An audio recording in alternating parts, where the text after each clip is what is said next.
Muy buenas tardes, qué gusto recibir hoy a Julio Borges Junget en Contrapuntos. Julio, muchas gracias por acompañarnos. Gracias.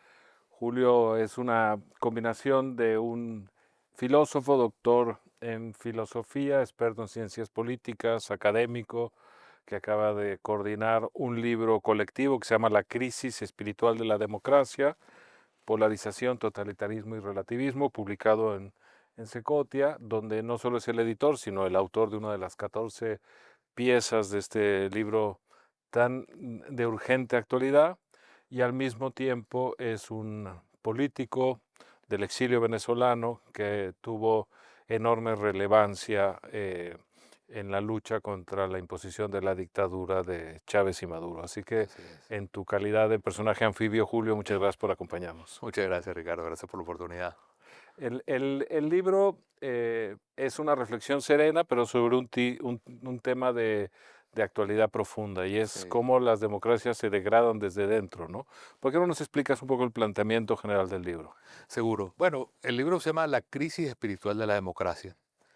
Y cuando hablamos de la palabra crisis, es interesante porque el origen de la palabra crisis en griego significa juicio. Y de alguna manera esto es un juicio a cómo está la democracia hoy.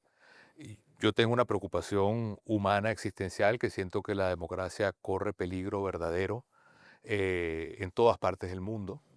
Creo que en este momento la democracia es como la víctima que aparece golpeada, asesinada en muchos lugares. Y creo que hay una serie de factores que todos estos escritores y pensadores empiezan a mirar la democracia desde diferentes ángulos para tratar de convertir todos esos síntomas en ver si es posible hallar cuál es la enfermedad común. Y no que hay varias enfermedades, sino cuál es la enfermedad que tiene la democracia actualmente.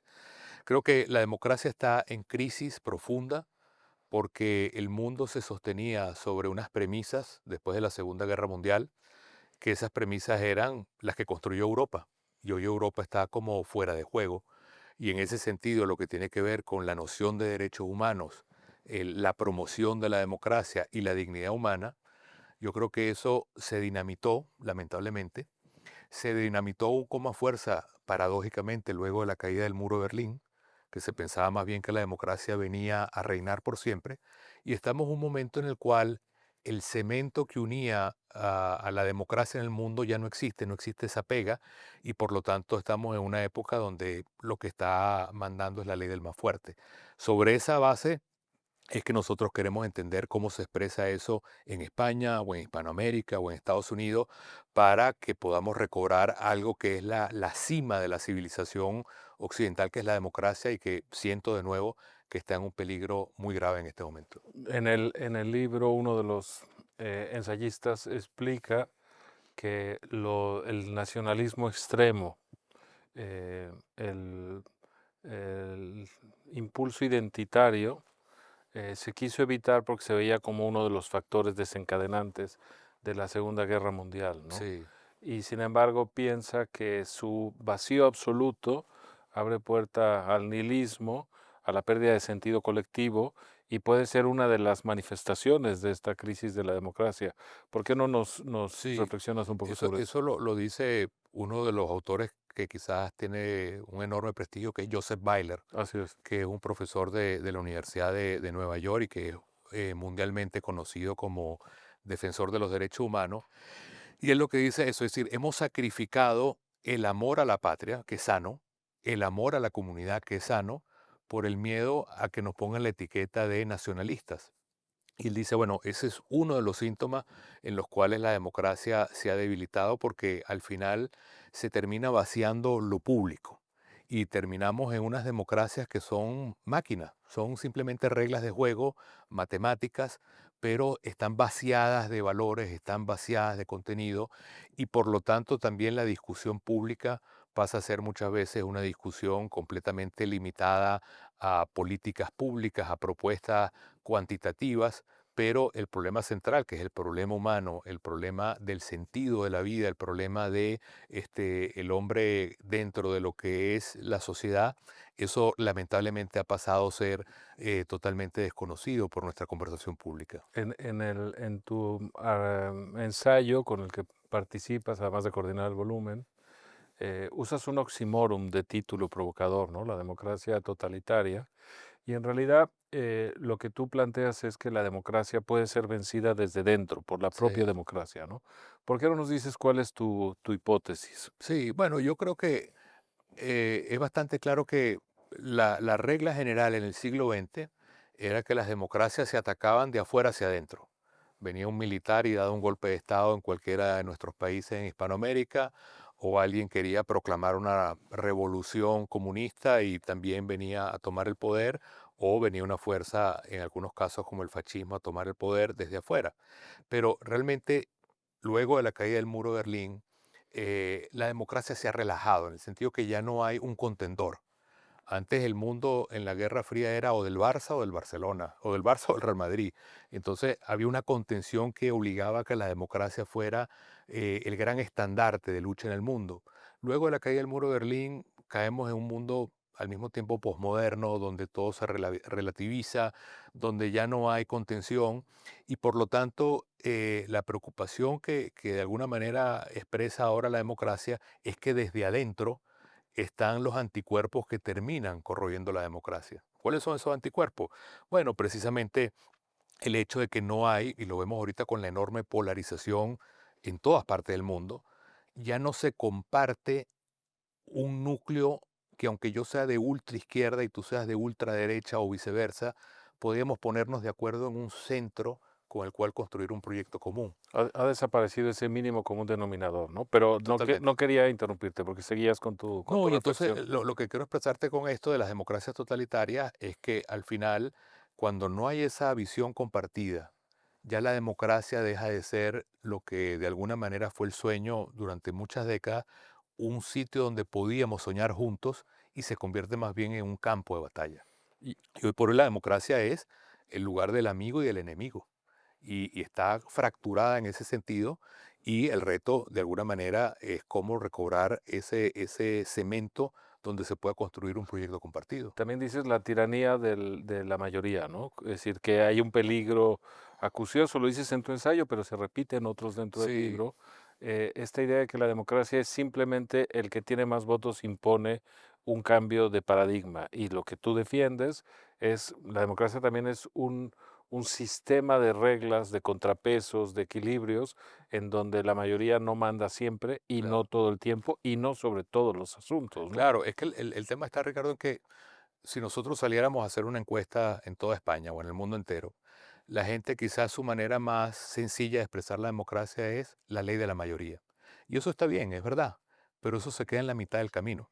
Es decir, la democracia es más que la ley de la mayoría. La democracia es la ley de la mayoría, pero también la garantía de las minorías, por ejemplo. La democracia es la ley de la mayoría, pero también el respeto a un pequeño núcleo de valores que debería ser no negociable, por ejemplo, la dignidad humana o la vida. Entonces, en esa medida, eso se ha perdido lamentablemente y lo que toca en este momento es ver si es posible reconstruir ese espacio y el mundo actual pareciera que está contracorriente a eso porque considero, digamos, que estamos en un momento en el cual lo que está dominando es la ley del más fuerte. Ya no hay un mundo donde la democracia sea un gran valor o el gran valor, sino que estamos, como se ha dicho, en una época neoimperial, donde las grandes potencias dicen, yo avanzo, no me importa si atropello la democracia, si atropello tu dignidad, si atropello tus derechos humanos, la idea es crecer con el poder imperialmente, ¿no? Vamos a ir a la actualidad, por supuesto, pero antes me gustaría seguir asentando los postulados teóricos de tu ensayo, porque también dices que al interior de la democracia, más allá de la tiranía de la mayoría, hay dos fuerzas que acaban rompiéndola por exceso, ¿no? Ujú. Una es la de aquellos que ponen la justicia, la igualdad como el eje absoluto de su acción política y olvidan que la igualdad extrema es imposible, por un lado, y otros los que ponen la libertad como su única acción, Sí. y que también acaban llevándolo a una contradicción del sistema, ¿no? ¿Por qué no nos explicas estas 2 Sí, bueno, valores que llevados al exceso pueden ser contraproducentes, ¿no? exactamente, son como 2 caras de la misma moneda si no los entendemos bien. De nuevo, si saliéramos, Ricardo, a las calles de España o del mundo entero y le dijéramos a la gente, bueno, en el menú político que existe a la carta, te van a decir, hay 2 platos nada más, o progresismo o libertarismo, como si el mundo se dividiera solamente en esas 2 opciones. Pero si tú te pones a ver desde el punto de vista de la democracia, las 2 opciones tienen un pecado común, tienen una enfermedad común, que es que el progresismo al final se basa en que lo que importa es el deseo subjetivo igualitario que te reconozca el Estado y que de esa manera tú progresas en la vida. Esa es la bandera del progresismo. Y el libertarismo peca del mismo problema del otro lado, que es que lo que vale es la libertad individual, mi deseo personal, sin importar el otro. Entonces, al final terminan siendo extremos que se tocan, donde el común denominador es que lo que manda es el subjetivismo total. Uno por exceso de Estado probablemente y el otro por ausencia, ¿no? Exactamente. Hay tú encuentras la salida a este laberinto, a esta trampa entre, Kabila y Esilis, ¿no? Eh, con el tema de la justicia. Sí, Y para eso usas una reflexión muy lúcida de Albert Camus y la idea que tenía de la contención de los griegos, ¿no? sí. ¿Por qué no nos explicas un poco la salida que has encontrado? Bueno, es exactamente una salida porque la manera, es decir, para explicar estas dos extremos que se tocan, el progresismo puro y el libertarismo puro, yo digo, bueno, aquí la solución está en volver a la justicia. Y volver a la justicia significa entender la integridad del ser humano. Y utilicé un texto de Camus precisamente porque Camus es un autor brillante, lúcido, pero nadie puede decir que sea un tipo de creencia, de trascendencia o cristiano, todo lo contrario, de alguna manera, ¿no? Entonces, Camus tiene este texto que lo recomiendo porque es muy pequeño, lo pueden encontrar, se llama El exilio de Helena. Y él dice, distinto a lo que se piensa, lo que permitió que la cultura griega floreciera es que tenían un sentido de medida, de proporción. Todo tenía de alguna manera un logos y ese logos estaba dictado por la justicia. Ujú. Entonces, el hecho de que Camus nos diga que la piedra angular de los propios griegos y de la civilización sea ese sentido de justicia, de proporcionalidad, de sentido, creo que para nosotros lo utilicé al propósito para decir, miren, aquí no hay que ser creyente en Dios para encontrar que la justicia es el valor fundamental que puede hacer que ni el progresismo puro ni el libertarismo puro se coman a la democracia, sino hacer justicia a lo que significa una noción integral de ser humano en lo espiritual, en lo material y en el crecimiento personal también. El antónimo de esa noción de justicia contenida, de esa búsqueda del equilibrio sería la ibris, ¿no? Que es justo Totalmente, exacto, la lo que desmesura, compite, la desmesura, ¿no? exactamente. Y estamos en época de desmesura Estamos en época de total, ¿no? desmesura. Sí, la época de Nietzsche que decía, bueno, Ujú. la Europa viene a gobernar por cañonazos, lo decía, y él mismo se consideraba un martillo que venía a romperlo todo, ¿no? Por último, para ya pasar a la actualidad, incluso Seguro, seguro. tu trayectoria como opositor venezolano y tu exilio en España, me interesa esta idea que plantea el libro en muchas distintas facetas y tu artículo también, sobre que solo la justicia solo puede funcionar si se acepta que hay unos valores previos que están anclados a la dignidad en sí misma del Claro. ser humano, ¿no? Que tiene un origen probablemente cristiano, pero que se puede, digamos, abstraer ese origen Sí, y poner a la persona en el centro. ¿Estaría en lo totalmente. correcto? Sí. Bueno, yo lo comparto lo que tú dices. Fíjate tú, si tú le preguntas a la gente de nuevo, volvemos a hacer una tercera encuesta. Sí. ¿Dónde nace la democracia? Todo el mundo te va a decir en Grecia. Grecia es la cuna de la democracia, se dice siempre, la civilización. Pero la democracia en griego estaba limitada a los hombres, a los propietarios, a los hombres libres. De resto no había democracia para Los nadie. extranjeros, ningún maquedo, ¿no? Nada. Pero quien hace posible la democracia, y esto hay que decirlo con un sentido realista, es el valor cristiano de la dignidad humana, donde ya, como dice la Biblia, ya no eres esclavo, si no eres hermano, todos somos iguales. Eso es lo que permite el germen de la democracia. Entonces, yo creo que en ese sentido, el tema de la justicia es fundamental porque la justicia como valor y estos valores prepolíticos que no son todos, es decir, cuando uno habla de verdad, Ricardo, es como si uno viniera como una especie de espada a decir esto es verdad o mentira y a matar a quien está en contra mío. No se trata de eso. Yo creo que el 99% de los temas en la vida son discutibles, opinables, hasta relativos. Pero hay una molécula de un 1%, hay una pequeña semillita que debería tener algún valor verdadero y no negociable, De consenso absoluto, de ¿no? concepto absoluto. Y aquí viene lo importante por tu pregunta, y eso debería ser previo al Estado, previo al gobierno, previo a los partidos políticos, previo al Parlamento. Porque la creencia general que hay ahora es que yo soy persona en la medida en que el Estado reconoce mis derechos. Y la lucha que hay en la democracia equivocada es formar colectivos para que el Estado convierta mis deseos en derechos. Una cosa nominalista nada más. Nominalista nada más y que convierta al Estado en el gran validador de la naturaleza Claro. humana. Eso me parece que es un error, me parece que cae en el totalitarismo y creo que somos más libres si por lo menos el 1% de algunos valores no negociables, como la dignidad humana, la libertad de expresión, la vida, fuesen valores, aunque todo sea discutible, hubiese un consenso no negociable sobre ciertos puntos que permiten construir una democracia fuerte. Curiosamente, España tuvo una aportación esencial a ese descubrimiento con la Escuela de Salamanca, hoy Totalmente. olvidada, ¿no? Absolutamente. Es impresionante, realmente, bueno, ya esto sería para hacer muchos programas, Mm. pero los españoles ignoran y los hispanoamericanos ignoramos lo revolucionario que fue el modelo institucional y la filosofía que había en la construcción institucional de España en América. Francisco Vitoria Franci- Suárez y compañía, ¿no? Domingo Soto, impresionante. Claro. Y eso es muy importante que lo saques porque yo que he estudiado mucho el tema de la justicia, Ujú.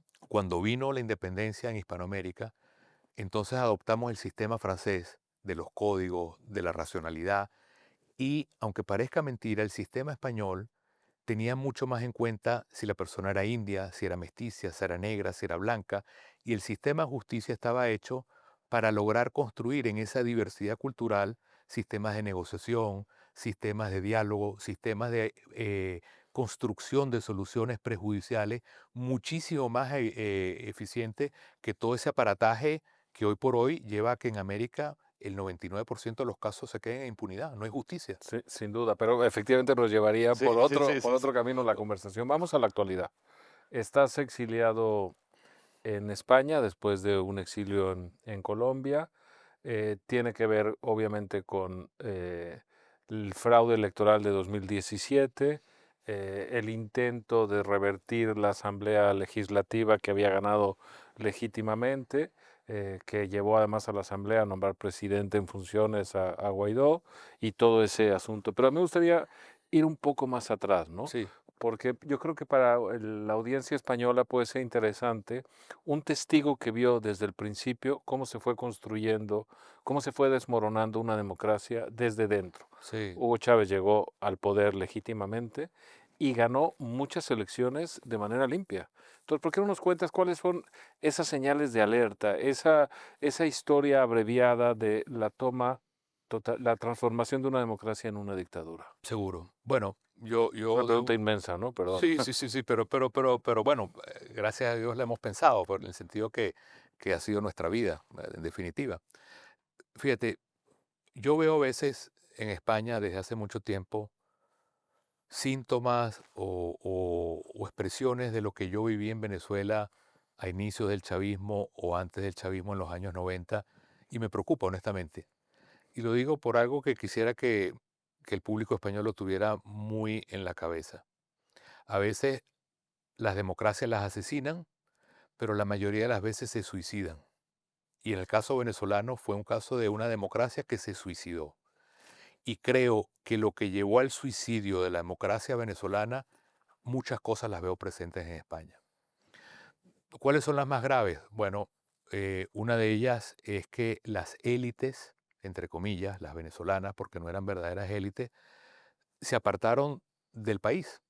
Las élites económicas, las élites intelectuales, las élites políticas, al final se encerraron como en una burbuja y se desconectaron de la mayoría del sentir venezolano y veían que lo público o la política era un tema de unos marcianos que están allá, que se llaman los políticos, pero que no tienen nada que ver con nosotros y no queremos nada que ver con eso. Eso fue un tema fundamental para la muerte de la democracia en Venezuela.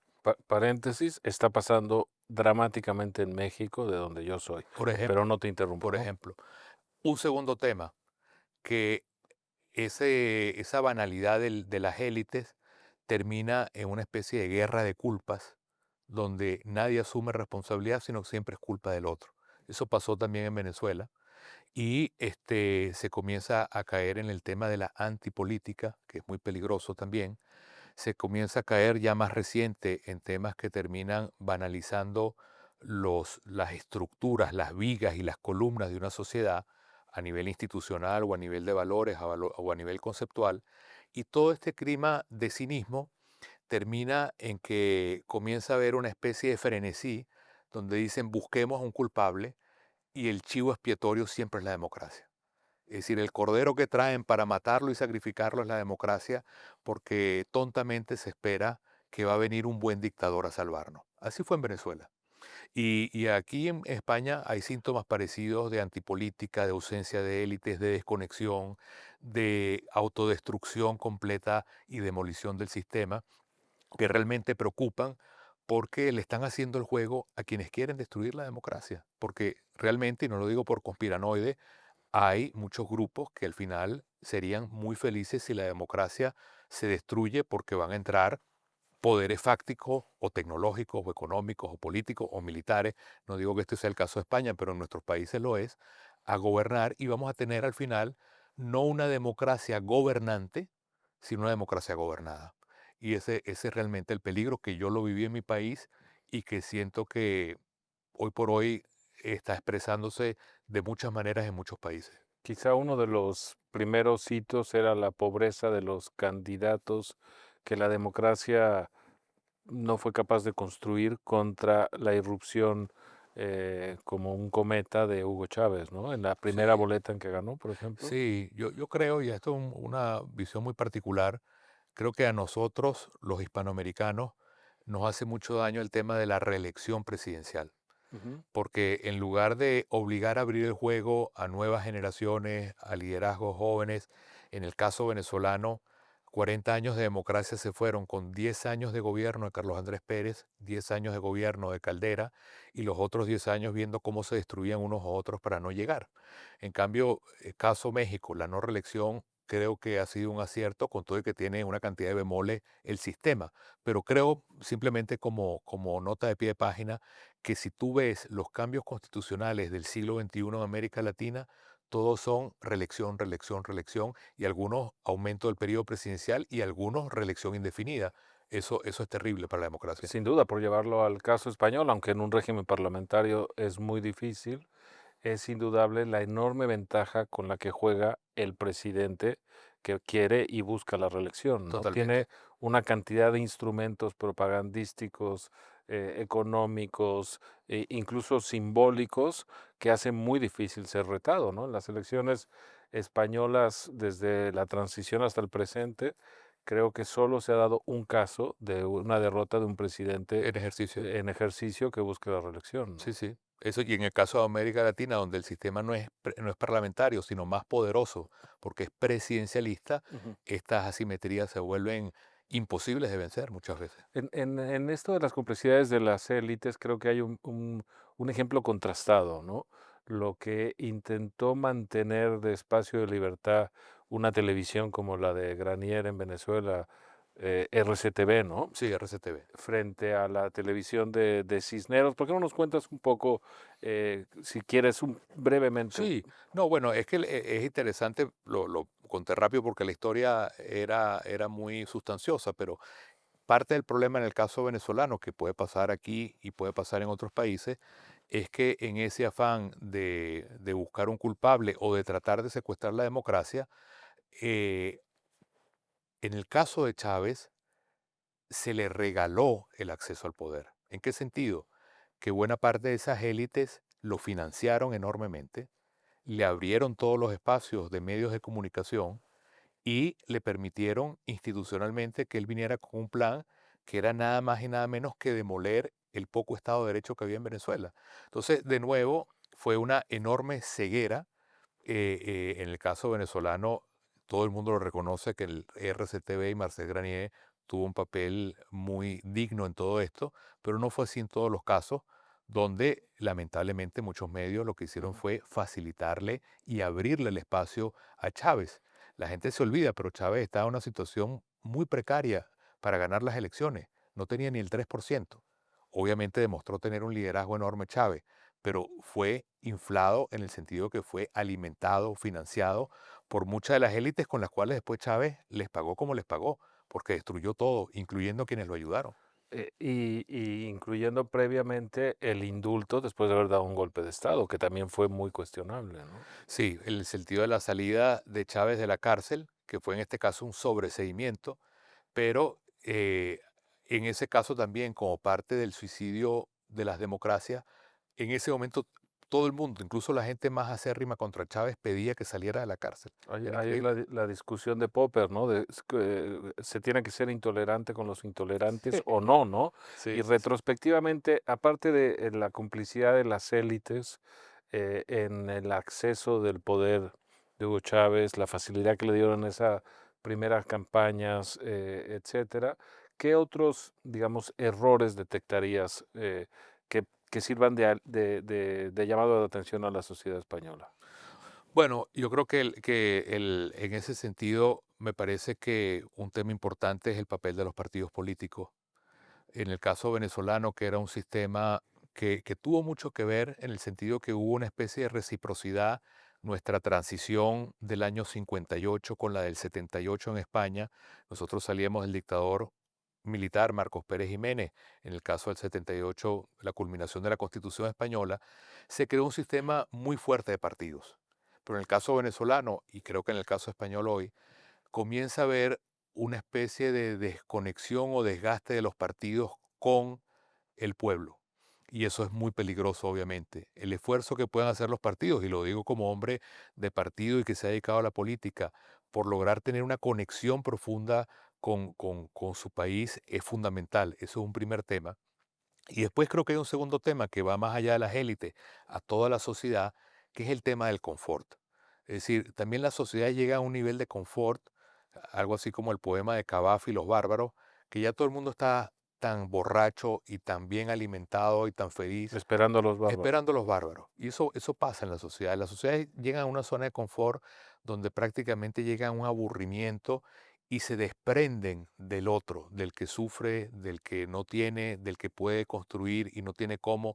Y creo que es un elemento también cuando se rompe que lo resumiría en una frase que me parece bastante gráfica. Cuando yo entiendo que mi éxito depende que todos tengamos éxito, en esa medida hay un país que está pensando en el bien común. O- Pero cuando es simplemente mi éxito y no me importa más nadie, ese país con seguridad va a un sistema de una democracia enferma o totalitaria. que además ayuda al discurso del resentimiento que prendió en Hugo Chávez, ¿no? Absolutamente. Apelar al odio de clase, a la revancha, Absolutamente, ¿no? absolutamente, porque una de las cosas que facilitó también a Chávez la llegada al poder fue una crisis económica brutal.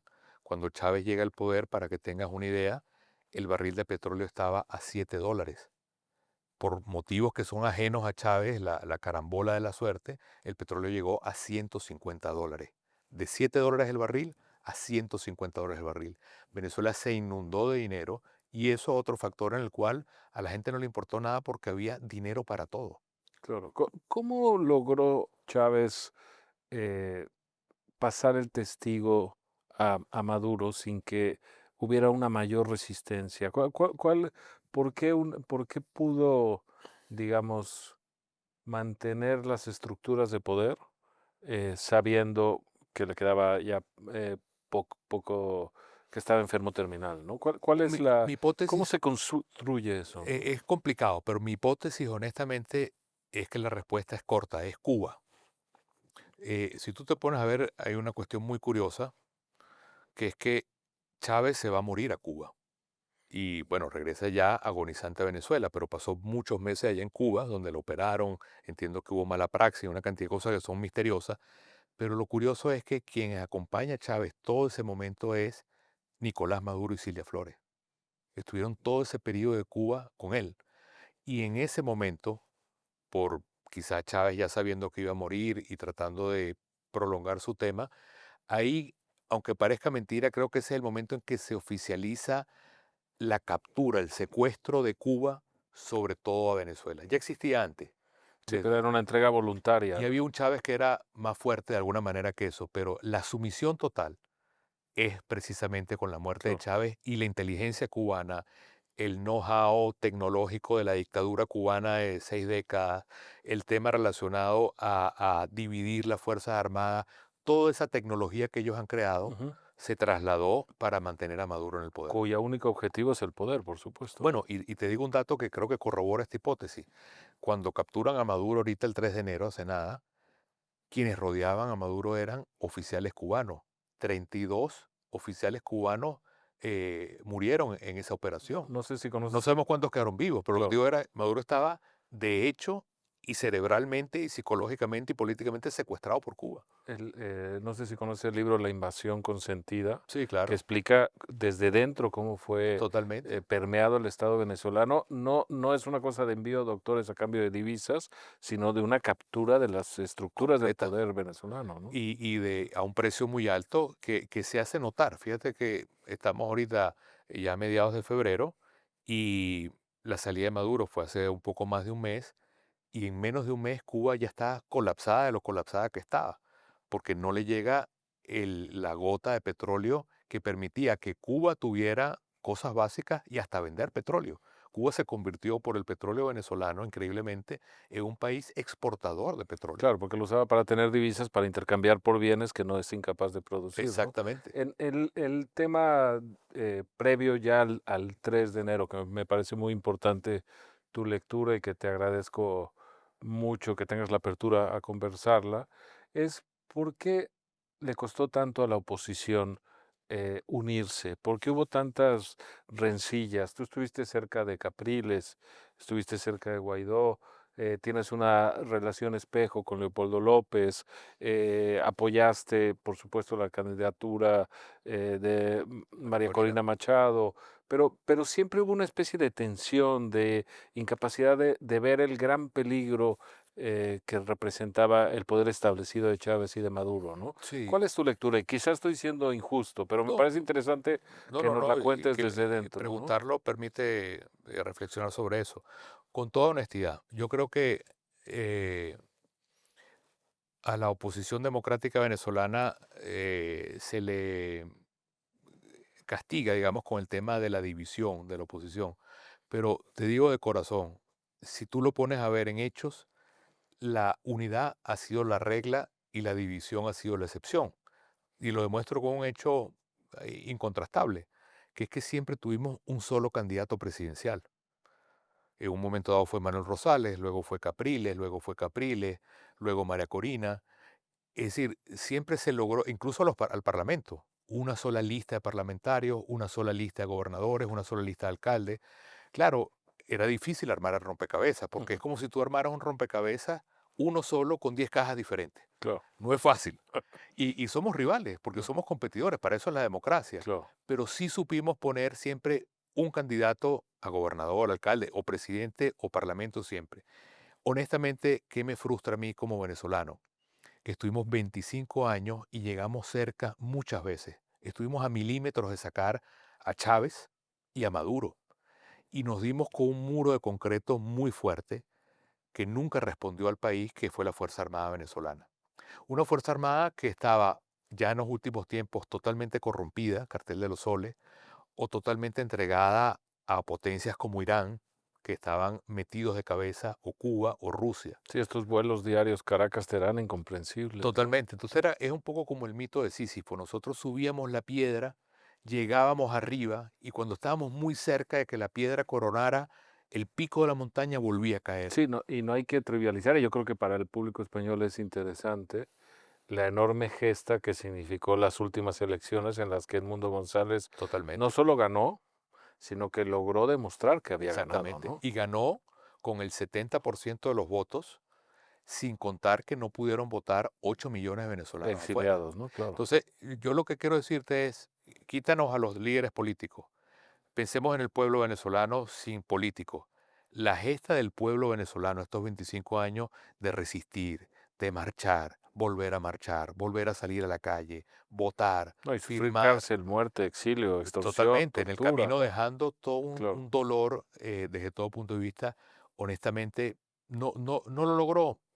Habría que ver, porque el triunfo el 28 de julio fue, digamos, la guinda de todo este La proceso. culminación de este Sí, proceso. igual cuando ganamos el Parlamento nosotros, lo ganamos con el Claro. 70% de Cuando los tú votos. fuiste presidente de la asamblea, ¿no? Sí, entonces al final, obviamente ha sido una lucha muy dura, pero también estemos alerta.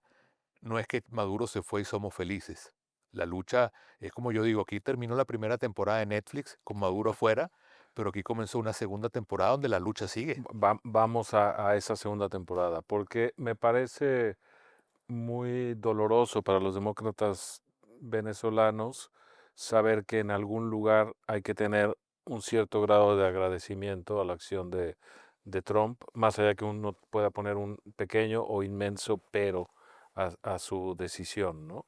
Desde luego las motivaciones de Trump son muy repelentes, al menos las que dice públicamente, y uno lo que quiere pensar es que Marco Rubio y el equipo del Departamento del Estado tiene una estrategia distinta, ¿no? Pero bueno, sin comprometerte, Sí, pero claro. sinceramente me interesaría saber tu balance del 3 de enero. No, bueno, en primer lugar, el 3 de enero fue algo que es ambivalente porque fue una gran sorpresa, obviamente, pero al mismo tiempo era algo que nosotros sentíamos que merecíamos hace mucho tiempo. Maduro estaba sobregirado en el poder. Y en el caso de los Estados Unidos, obviamente fue fundamental para tener eso totalmente.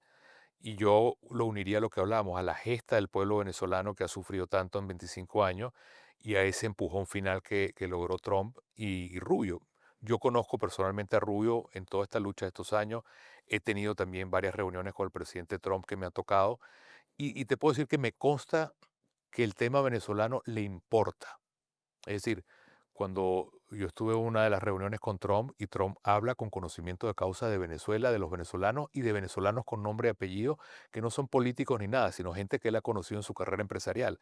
Y Rubio ni se diga, que además tiene todo el legado cubano detrás de sí. Entonces, eso es importante. Ahora, los venezolanos nos toca no quedarnos en eso. Y yo creo que en ese sentido, después del 3 de enero, hay dos peligros que nos tienen que llevar a estar alertas y a seguir luchando. El primero de ellos es que no haya un reciclaje del madurismo. Es decir, que la dictadura quedó descabezada sin Maduro, pero quedó el cuerpo de Maduro allí. Quedó el madurismo sin Maduro. Bueno, la propia Delcy Rodríguez, Totalmente. Diosdado Cabello, ¿no? Entonces, el riesgo es que ahorita esta gente va a tener inversiones, petróleo, todas esas cosas, y que nos olvidemos que ellos son la causa del problema y no la solución del problema. Ese reciclaje hay que tenerlo muy en cuenta porque sería fatal que venimos tan de abajo del infierno que pensemos que esta gente se volvió buena. Eso es un primer problema. Y el segundo problema es que ha habido realmente un camino de transición donde lo importante que ha puesto ahorita los Estados Unidos, que es el gran jugador, es el tema económico, pero no podemos quedarnos a mitad de camino. Aquí hay que empujar para que se llegue a la transformación y la transición completa que es la democracia. Unas elecciones Unas libres. elecciones libres de verdad, verdad, que lo han dicho los americanos, lo ha dicho Rubio, como tú bien decías, pero nosotros no podemos sentarnos a esperar a que eso pase. ¿Y puede una transición ser dirigida por Delcy Rodríguez y compañía? Ahí, ¿cuál es su incentivo? Bueno, yo creo que eso es una muy buena pregunta. Eh, es invisible, pero lo digo gráficamente, pero Delcy y Jorge Rodríguez tienen una escopeta en la cabeza todo el tiempo. Y esa escopeta es los Estados Unidos que le han dicho, señores, aquí vamos a desmantelar un sistema que no es ideológico, un sistema muy corrupto, muy, muy corrupto, un sistema que tenía conexiones profundas con el crimen organizado, que tiene conexiones con enemigos de Occidente, Irán, Rusia, etcétera, y vamos a desmantelar eso para caminar a una democracia. El incentivo de Jorge y Delcy Rodríguez, ¿cuál es? Bueno, saber que ellos tienen, o el mismo Diosdado, tiene una recompensa sobre su cabeza, tiene juicios abiertos en Estados Unidos, tienen sanciones y que ellos tienen que saber que si no se van del lado oscuro al lado de la luz, que es la democracia, ellos van a terminar como Nicolás Maduro y Silvia Flores. ¿Ves algún peligro de violencia en Venezuela hoy? No lo veo ahora, honestamente. No lo veo ahora, pero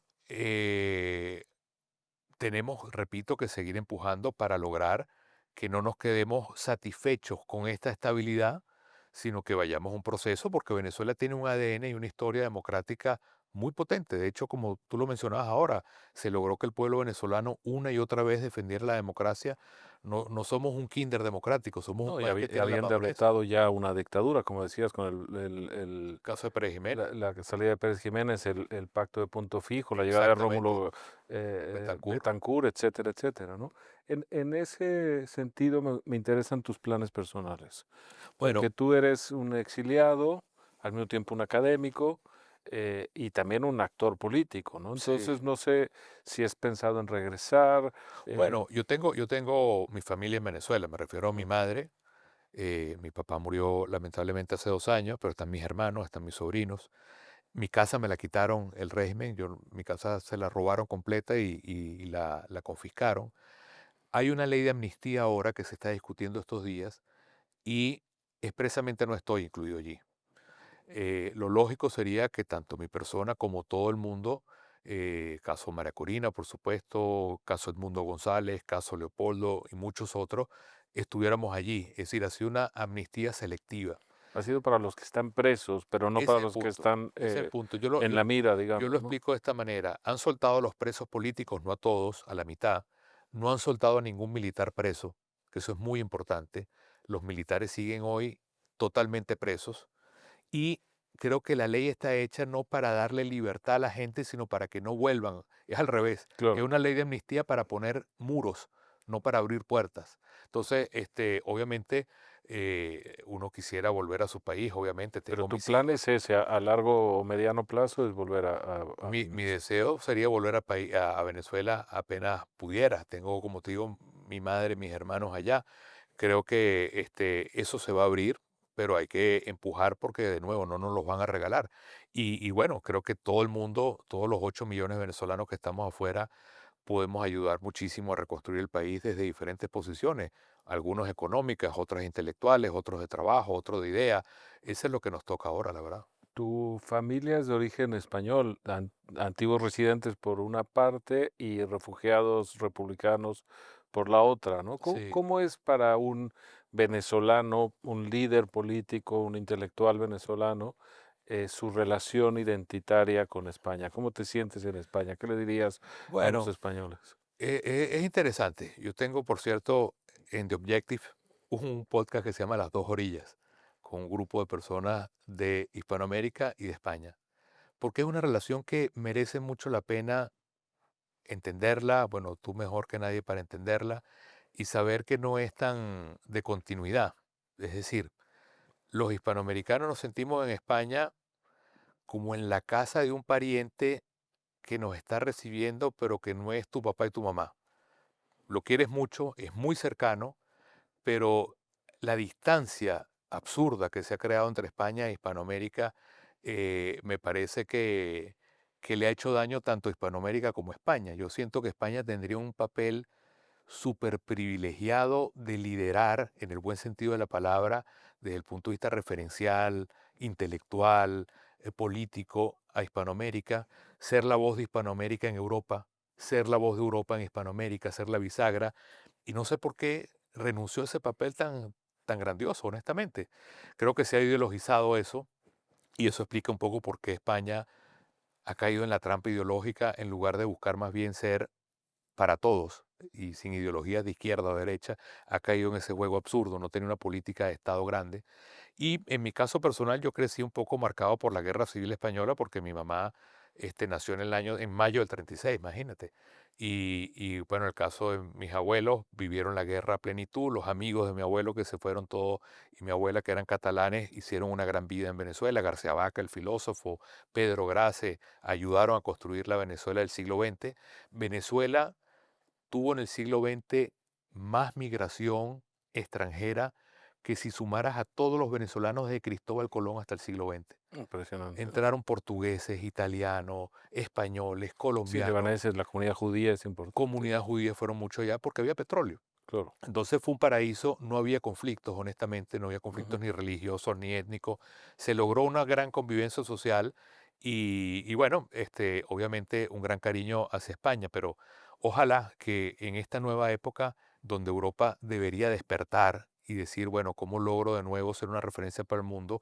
España también despertara y se relacionara con esa herencia y con esa tradición histórica y no que caiga en ese lucha ideológica que al final minimiza lo que ha sido nuestra historia. No podemos terminar la conversación sin hablar de una figura extremadamente polémica, que quizá es justo el emblema de esa lectura ideológica desde España de América Latina y al mismo tiempo, por según todas las fuentes periodísticas, un gran beneficiario, ¿no? Me refiero al expresidente Rodríguez Zapatero. ¿Cuál es tu lectura de su Bueno, papel, en mi no? caso personal, yo estoy exiliado por Zapatero, no por Maduro. ¿En qué sentido? En que en el año 2017 yo era presidente del Parlamento, fuimos a un proceso por primera vez internacional de negociación, el mediador, entre comillas, era Zapatero, y en lugar de jugar un papel que hubiera sido estelar de equilibrar fuerzas, habiendo prometido que él iba a buscar, había elecciones presidenciales en ese momento, que los partidos estuvieran protegidos, que los candidatos no estuvieran inhabilitados y que pudiéramos tener condiciones electorales, al final del proceso teníamos los partidos ilegalizados, los candidatos inhabilitados y peores condiciones electorales que antes. Un árbitro amañado, ¿no? Entonces, al final, a mí se me intentó poner figuradamente, pero no tan figuradamente, una pistola en la cabeza para obligarme a firmar ese acuerdo. Yo me negué y Zapatero, en lugar de ser equilibrado, la presión era que tenía que firmar sí o sí y por eso me tuve que quedar fuera y me fui a Colombia. A partir de allí me quitaron mi casa. Yo tengo 5 órdenes de aprehensión y de cárcel en Venezuela y digo todo esto para decir, entiendo la pregunta perfectamente. No, claro. Y yo he llamado a Zapatero, Zapatero es como una especie de asesino en serie de la democracia, un serial killer. Creo que juega un papel que no está bien, creo que ha caído un tema ideológico que no existe y creo que le ha quitado grandeza a lo que pudiera ser el papel de España en un tema como el venezolano.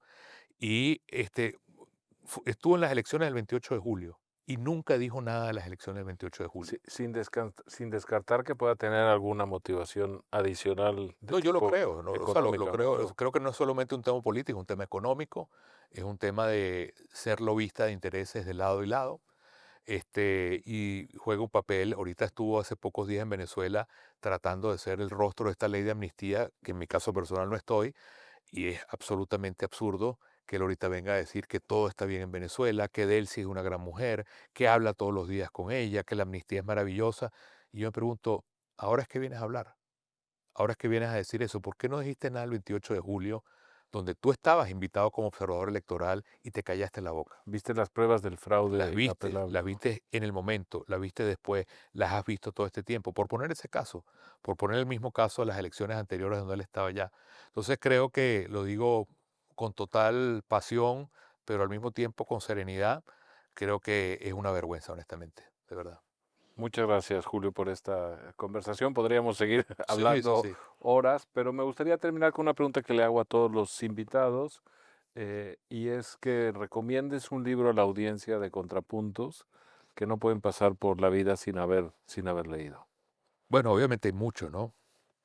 Hay mucho, pero si tú ves la portada del libro de la crisis Vamos a de la enseñarla. Ajá, democracia, está este personaje que está metido en una especie de pecera, así es. que es la urna electoral, Prisionero de una urna, ¿no? prisionero de una urna, y digamos, el complemento de este libro es cómo le encuentro yo sentido a la vida para que la democracia tenga sentido.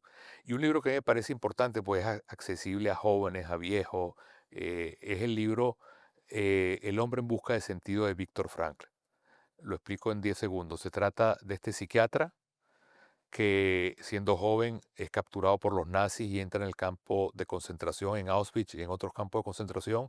Su familia la liquidan y él lo que dice es una cosa que parece sencilla, pero es el secreto del sentido, que es que en la medida en que un ser humano logra construir y darle un sentido trascendental a su vida, es capaz incluso de sobrevivir un campo de concentración.